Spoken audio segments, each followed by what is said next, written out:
Assalamualaikum warahmatullahi wabarakatuh. Ketemu lagi dengan saya. Kali ini saya akan goesan menuju Bukit Bintang ya. Bukit Bintang itu ada di Patu, Gunung Kidul perbatasan dengan Bantul. Ada di ketinggian kira-kira 150 meter di atas permukaan laut. Menuju ke sana kita harus melewati jalan Jogja Wonosari. Harusnya cukup padat ya, karena jalannya jalan nasional. Tapi alhamdulillah kita terbantu, di sini ada marka jalan, marka tepi ya. Sehingga untuk para pesepeda ini bisa menggunakan lajur, meski bukan lajur ini ya, marka tepi untuk lebih meningkatkan keselamatan ya. Ini marka tepi solid ya. Nah, ini pembatas dari jalur lalu lintas ya. Kita harus hati-hati di jalan Wonosari ini karena arusnya cukup padat, kecepatan yang tinggi. Memang ini adalah lintas jalan menuju arah Gunung Kidul atau Wonosari, kota Wonosari. Kali ini saya goesan dengan anak saya, sama-sama pakai e-bike. Dia pakai e-bike yang dinamonya ada di belakang, saya pakai yang e-bike dinamonya yang ada di depan. Nah, itu adalah perbukitan Patu yang nanti kita akan coba ke sana karena di situ tempat untuk memandang kota Jogja dari ketinggian ya. Terutama kalau sore hari itu view-nya bagus sekali, mendekati matahari terbenam. Kita bisa lihat sunset ya, lihat sunset. Di situ juga ada tempat gerakan kuliner, ada yang langsung di pinggir jalan, ada beberapa kafe-kafe yang di ketinggian atau di lereng. Nah, ini ada marka kuning di tengah menunjukkan bahwa jalannya adalah jalan nasional ya, marka as jalan. Jadi nanti kita akan naik ya, sebelumnya akan melewati simpang 3 Piungan dulu, Tiga Piungan. Kalau ke kiri itu kita menuju arah Prambanan, Candi Ratu Boko, kemudian Breksi, Candi Ijo, merupakan akses menuju Solo juga ya, jalannya jalan provinsi. Nah, lagi kita mau mendekati simpang Piungan. Jadi simpangnya diatur oleh traffic light atau dikenal dengan simpang apil. Apa itu apil? Alat pemberi isyarat lalu lintas. Atau kalau di Jogja namanya bangjo ya, bangjo. Bukan bangjo itu Mas Jo ya, tapi bangjo itu singkatan dari abang dan hijau ya. Jadi sebentar lagi kita masuk di simpang. Kanan jalan itu adalah bekas pasar Piungan dulu yang ambruk ketika gempa di Jogja 2006. Kita mau berhenti sebentar menunggu lampu merah.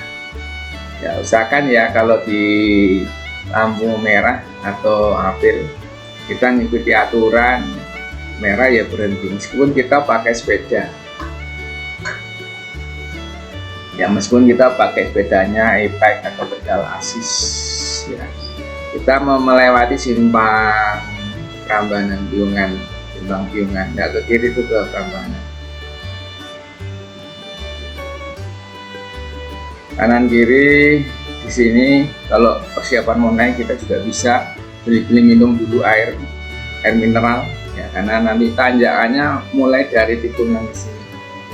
Mulai dari tikungan nanti nanjak terus ya, jalannya agak berkelok-kelok. Ingat selalu keselamatan ya, keselamatan kita sendiri, karena kita pakai sepeda relatif kecepatan kita itu kan lebih rendah dibandingkan kendaraan lain.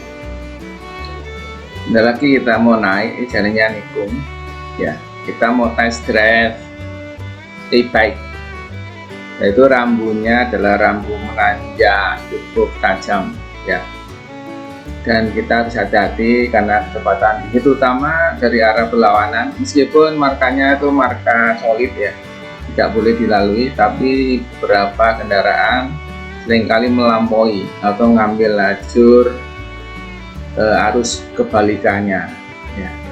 Ini sudah mulai nanjak, di kiri kita ada ketinggian agak curam ya, agak jurang. Ini ada namanya guardrail atau pagar pengaman jalan ya. Fungsinya supaya kalau ada yang orang tergelincir atau kendaraan, dia sebagai penahan, tidak jatuh ke jurang. Sangat membantu ya. Nah, kita sudah mulai nanjak.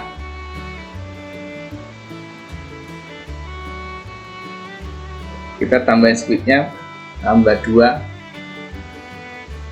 Saya pernah sebelumnya juga naik ke sini, biasanya speednya saya pakai maksimal 3. Kita juga waspada terhadap kendaraan-kendaraan yang dimensinya lebih besar, seperti truk tadi yang nyalip kita. Jadi ketinggian 150 meter ini karena panjang ya lumayan bagi penggoes.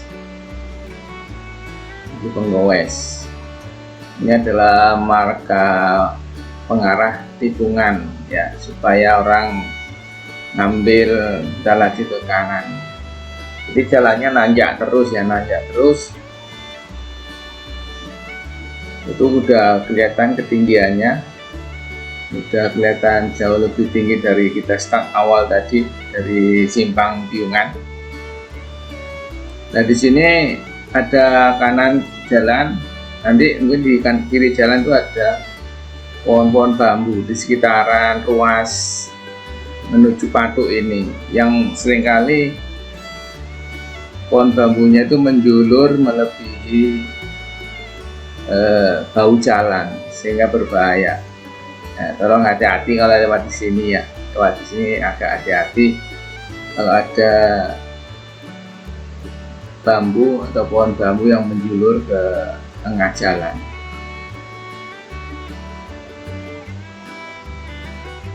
Meskipun kita pakai e-bike atau pedal assist yang memang murni kita kayu untuk bisa menghidupkan, membantu meringankan, tetapi kita juga atur adalah irama kayuannya supaya tidak terlalu menggos-menggos atau ngos-ngosan.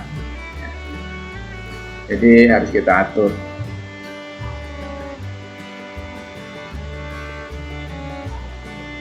Itu ada rambu namanya rambu tikungan ganda. Nah, kan sebentar lagi belok kiri. Nah lumayan, ini ada 2 lajur, yang nanjak ada 2. Ini namanya lajur peralihan ya, peralihan membantu kalau kendaraan-kendaraan yang kecepatan rendah dia harusnya mengambil kiri supaya tidak mengganggu kendaraan yang akan menyalip ya. Biasanya di kendala jalan yang alinyemennya itu ada ketinggian atau vertikal, itu kan dia kecepatannya menurun, terutama kendaraan berat yang dimensi besar. Makanya perlu ada lajur peralihan ya, supaya memberi kesempatan yang di belakang. Biasanya juga lajurnya dibuat 2 naik 1 turun. Jadi ada rambu tikungan ganda, jalannya adalah berkelok-kelok. Sekali lagi kita mau naik lagi, ini agak tajam ya tikungannya. Nah itu tikungan tajam ke kanan,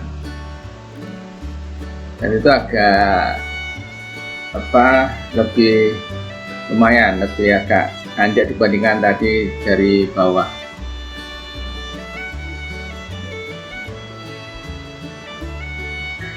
Nah itu tadi saya sampaikan bahwa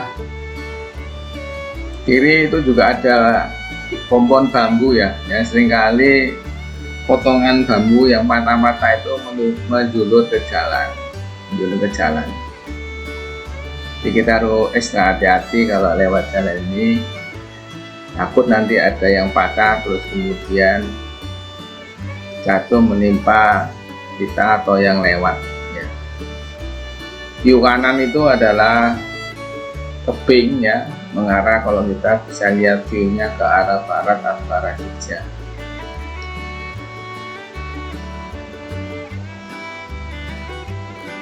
Nah, di depan itu anak saya ngayuh, speednya sama mungkin antara 23, jadi relatif kita lebih santai dengan e-bike ini, tapi tetap berkeringat. Contohnya saya ini tetap berkeringat ya,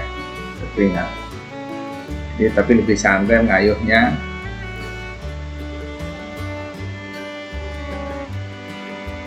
Ya, dengan e-bike kita bisa menjelajahi dari topografi jalan-jalan di DIY, terutama kan yang ketinggian itu ada di luar perbatasan perkotaan. Itu beberapa data yang contohnya adalah Wonosari ini, Jalan Patok. Kemudian ada yang di arah ke lereng Merapi, ke arah Menoreh itu yang di Kulon Progo. Ada beberapa di kawasan Banten seperti Mangunan, Imogiri ya. Nah, kita mau nanjak lagi agak tinggi.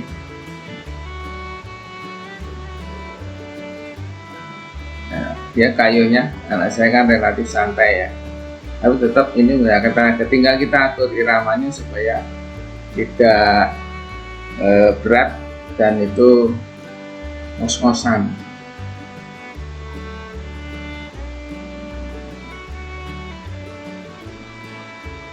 Speednya adalah kira-kira 20 km sampai 30 bisa kita atur ya, sambil bisa menikmati suasana kanan kiri, dan kita tentunya juga harus lihat kondisi kanan kiri atau di belakang kita.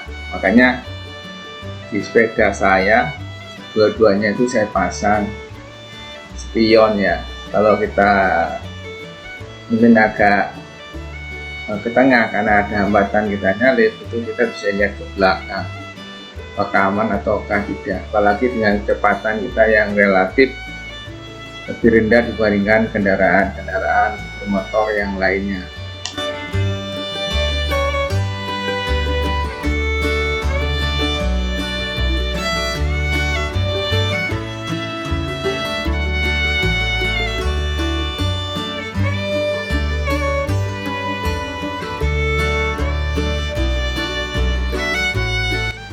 Sebentar lagi kita mau memasuki kawasan Bukit Bintang dan agak menanjak lagi di sini.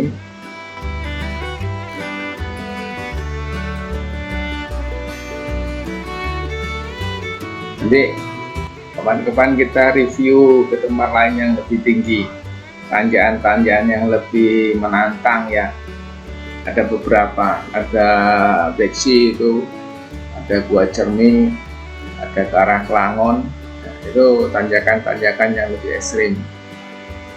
Kita bisa test drive untuk menguji kekuatan elektrik dari sepeda e-bike dan juga kekuatan kaki kita ya.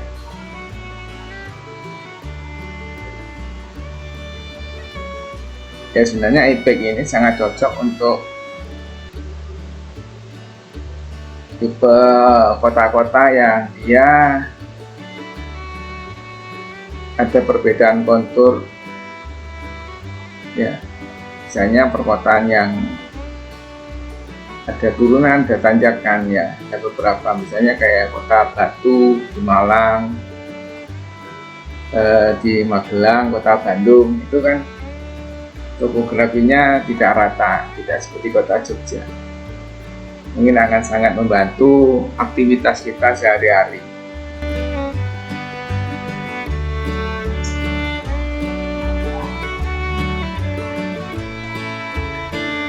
Jalan Jogja Wonosari ini kalau mendekati weekend ramai sekali ya. Kalau pas Jumat sore itu banyak orang pulang karena sebagian ada bekerja yang di kota ya, sehingga ramai naik. Kemudian ketika Senin itu juga yang turun ke arah kota atau Jogja itu juga banyak dan relatif lebih kencang-kencang karena turunan ya mengejar waktu juga. Ada yang langsung masuk ke kantor, jadi ada yang masuk kerja, dia kecenderungannya lebih kendaraannya kencang-kencang. Ini ada beberapa yang dia melewati batasnya. Nah, ini kita sudah mau mendekati Bukit Bintang ya. Ini beberapa sudah kelihatan kafe-kafe atau restoran-restoran di sepanjang jalan dari Bukit Bintang.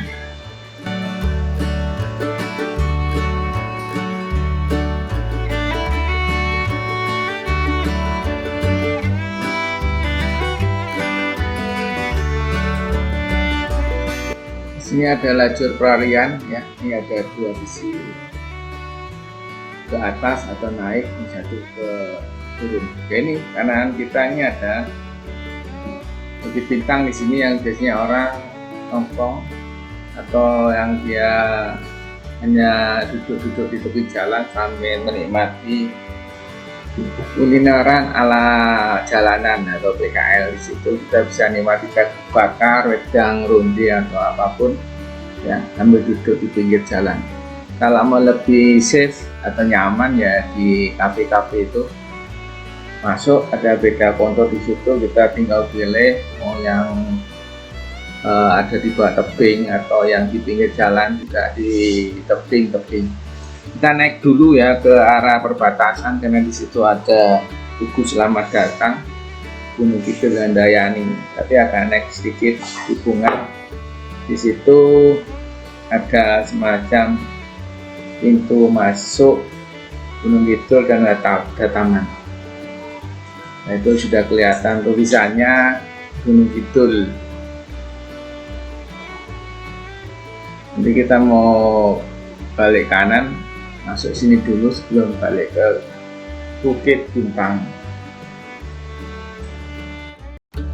Saat ini kita ada di Taman Selamat Datang Gunung Kidul, batasan dengan Bantul.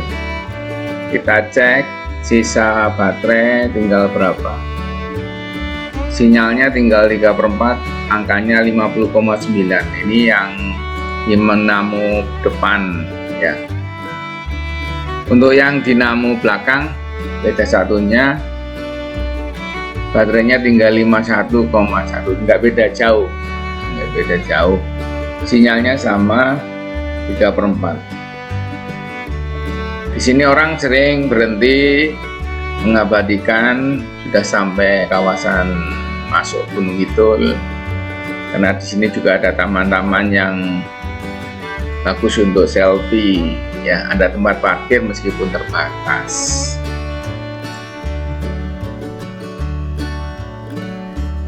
Kalau ke sana kita naik ke Gunung Kidul. Kita lanjut cek di Bukit Bintangnya tempat nongkrong. Di sini banyak kafe-kafe sepanjang jalan. Kita bisa pilih juga nongkrong di pinggir jalan. Ya, biasanya untuk yang hanya sekedar berhenti sejenak, di sini ada, kalau utama menggunakan roda 2, saya berhenti sebentar kemudian mengamati di atas ketinggian. Dari sini kita bisa melihat sunset. Memang lebih menarik itu ketika sudah mendekati matahari terbenam, kita mengamati ketinggian. Kalau malam hari itu cahaya-cahaya di bawah terlihat lebih bagus lagi karena kita bisa melihat seolah-olah bintang ya. Tapi bintangnya bukan bintang di langit, tapi bintang di bawah, rumah-rumah penduduk yang berkelip-kelip. Jadi kita ada di bawah, naik dari Piungan ke Bukit Bintang ketinggian 150 meter di atas permukaan laut. Jadi lumayan untuk melatih endurance ya. Kita bisa dicoba ini jalur menuju Bukit Bintang. Dengan e-bike kita tidak ngos-ngosan. Terima kasih telah mengikuti perjalanan saya dengan e-bike. Yang penting semangat, tetap sehat, dan kita selalu hati-hati menjaga keselamatan di jalan dalam bersepeda, baik kayu maupun yang pakai e-bike. Selamat ketemu lagi di konten-konten yang lainnya. Dengan e-bike kita bisa menjangkau tempat-tempat yang lebih jauh dan juga lebih menantang.